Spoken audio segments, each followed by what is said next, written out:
How has Boston gotten away with being segregated for so long? It's important to just, in all of this discussion, to understand how natural racial segregation was considered. Between Reconstruction, the end of Reconstruction, nothing political was done to benefit Black people until the New Deal. But in Boston is a perfect example of that segregation from the very beginning. It never dawned on white people in this city that you would build housing that would be available for both. There were very few cities where white people were supported by the government and by major economic institutions to be and continue to be racist.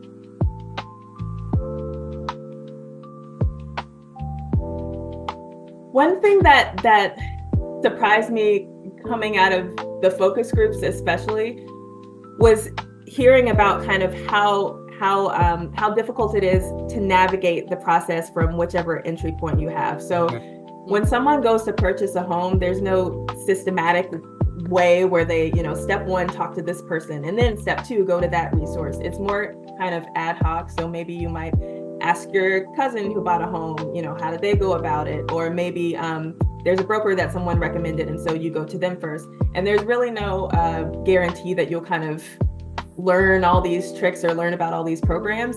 I agree with you.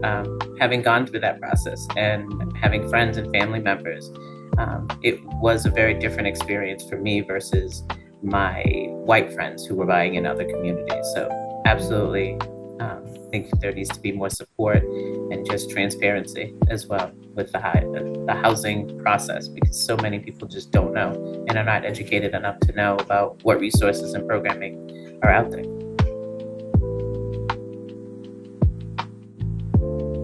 As far as I'm concerned, there's a need to promote the opportunity to move. But the larger problem I think we face, and it has to do with these last 55 years of not having done the work we need to do, either to open up the suburbs or to enrich, it is the right to stay. But the cities are rich and vibrant places. These are home. This is home. To have to move is a form of violence, right?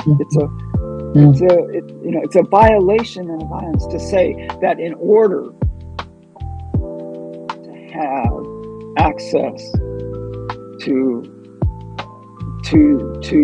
what white people have, you have to be with white people. That's the definition of that. That is racism. Fundamentally, the root cause of the racial homeownership gap and the associated racial wealth gap is public policy.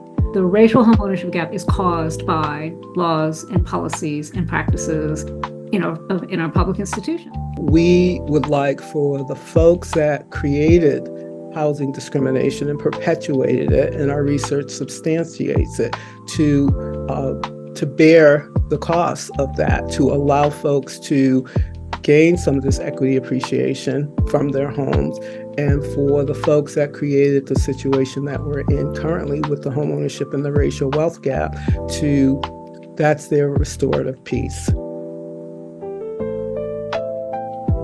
The system is not working for people, right? There's a reason that housing is the number one issue across the Commonwealth. And it's because our current system of housing that's for profit, not for people, is not serving the needs of anyone, and particularly of, BIPOC and working class communities. A family we just hosted that had parents and 3 kids finally were able to, as of now, rent a studio apartment for a family of 5. Everyone should have a safe, secure house that is a home. A lot of the solutions take time, but what we're clear about exactly is that we also need to keep folks here now, right? Because these are our communities and these are the folks who deserve to be part of building that future. Hats off to the young people who have been getting ready for tonight and trying to figure out what they want to say about the issue of housing, which has been our theme, but we're going to step back and not talk so much as to listen. My name's Naya and I'm a sophomore. I go to Dearborn STEM Academy. And hi, I'm Sarah. I'm an 8th grader at Dearborn STEM Academy. Hi, I'm Lanaya Sanders. I'm a sophomore at Dearborn STEM. Hello, my name is Zaire and I'm in 8th grade. I go to Dearborn STEM Academy. Along the way of this like projects and like studying all the information, I learned the deeper meaning of redlining and how far back it goes and how it still affects our community today. Also, the deeper meaning of affordable housing and just housing in general. Housing is a quality of life that everybody should have a right to and everybody should have access to. Shouldn't be something that like you should be denied of or something that is closed off to you.